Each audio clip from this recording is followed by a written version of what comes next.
রোহিঙ্গা মুসলিমদের উপর আরাকান আর্মির চালানো গণহত্যা নিয়ে প্রতিবেদন প্রকাশ করেছে হিউম্যান রাইটস ওয়াচ। ২০২৪ সালের মে মাসে রাখাইনের সিরি গ্রামে চালানো হয় এই হত্যাযজ্ঞ। প্রতিবেদনে বলা হয়েছে যে এটি যুদ্ধাপরাধ এবং এর শিকার হয়েছেন নিরপরাধ শত শত রোহিঙ্গা।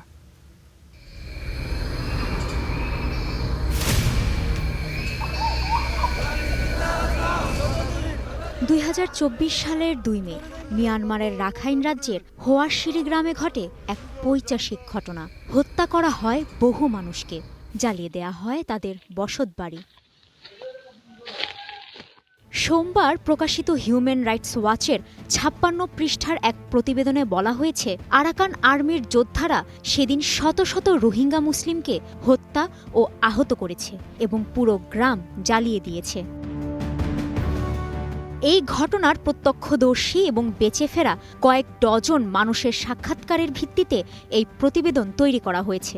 এতে বলা হয়েছে, আরাকান আর্মি যখন মিয়ানমারের সামরিক জান্তার ঘাঁটির দিকে এগোচ্ছিল, তখন আতঙ্কিত গ্রামবাসী সাদা পতাকা নিয়ে পালানোর চেষ্টা করে, কিন্তু সেই নিরস্ত্র মানুষের ওপরই অতর্কিত গুলিবর্ষণ শুরু করে সশস্ত্র এই গোষ্ঠী। বেঁচে যাওয়া এক বাবা তার করুণ অভিজ্ঞতা থেকে বলেন, প্রথমে তার ছেলেকে গুলি করা হয়, তারপর তার স্ত্রী ও শিশুকন্যাকে। আরেক নারী জানান, ধান খেতে জড়ো হওয়া গ্রামবাসীর ওপর কোনো কথা ছাড়াই এলোপাথারি গুলি চালায় Arakan army. Human rights watch ১৭০ জনেরও বেশি গ্রামবাসীর একটি তালিকা তৈরি করেছে, যারা এই হত্যাকাণ্ডে নিহত বা নিখোঁজ হয়েছেন। তাদের মধ্যে প্রায় ৯০ জনই শিশু। স্যাটেলাইট ইমেজ এবং ভিডিও বিশ্লেষণ করে গ্রামের ৩টি ভিন্ন স্থানে মানুষের দেহাবশেষের চিহ্ন খুঁজে পেয়েছে সংস্থাটি।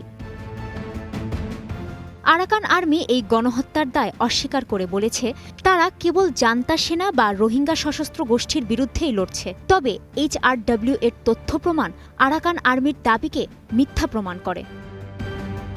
প্রতিবেদনে আরও বলা হয়, গণহত্যার পর বেঁচে যাওয়া গ্রামবাসীদের ২০২৫ সালের ফেব্রুয়ারি থেকে একটি অস্থায়ী ক্যাম্পে আটকে রাখা হয়। সেখান থেকে বাংলাদেশে পালিয়ে আসারা জানান, বন্দী অবস্থায় তাদের জোরপূর্বক শ্রমে বাধ্য করা হয়।